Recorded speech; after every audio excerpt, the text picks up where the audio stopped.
Mga Lods, magandang araw sa inyo. So kagabi pala is nagkita ulit kami ng producer ng Mother's Spring Day at yung si Sir Steve. Sila kasi yung tumulong sa akin, di ba, para mahanap ko yung nanay ko. Kaya kami nagkita-kita ulit kagabi kasi meron concert ang 2NE1, yung K-pop group ni Sandara Park.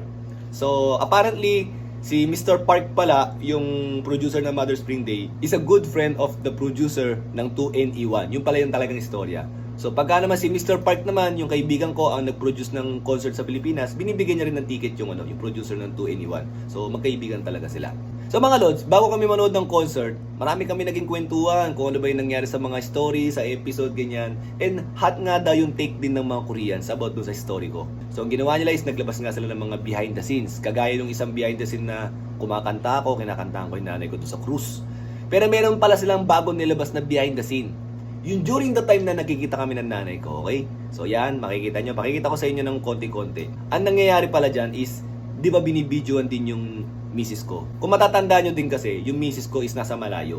Hindi muna nila kami sinama doon sa pagkikita para talagang, para sa amin dalawa lang ng nanay ko.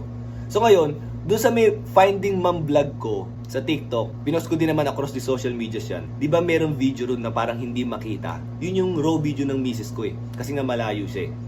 So napakahirap din kasi sa kanya dahil alaga niya yung dalawang bata. Pagkatapos umiiyak din siya habang nagbibideo siya. Pero ang pinakamatindi nun, habang nangyayari yun, pag-i-Englishin ka pa kasi bigla siyang tinanong eh. Why? Nakakatawa, tinanong pa siya nun. Pero sinabi naman niya kung ba't siya umiiyak. So after nun, di ba nagyakapan kami ng nanay ko, nasa malayo yung misis ko, yung family ko. After nun, pinababa na sila. And then, pumunta na sila dun sa may kung saan kami nandun ng nanay ko. Di ba? Tapos, ang nakakatuwang part dun kasi is, pagdating ng misis ko nung pinakilala ko, niyakap kagad ng nanay ko, thank you daw, tuwan-tuwa siya, at namit na rin niya yung manugang niya.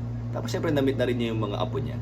Nakakatuwa lang ang mga Lods kasi marami talaga mga videos dun na tingin kong maganda rin makita nyo kung sinusubaybayan nyo yung nangyari sa akin.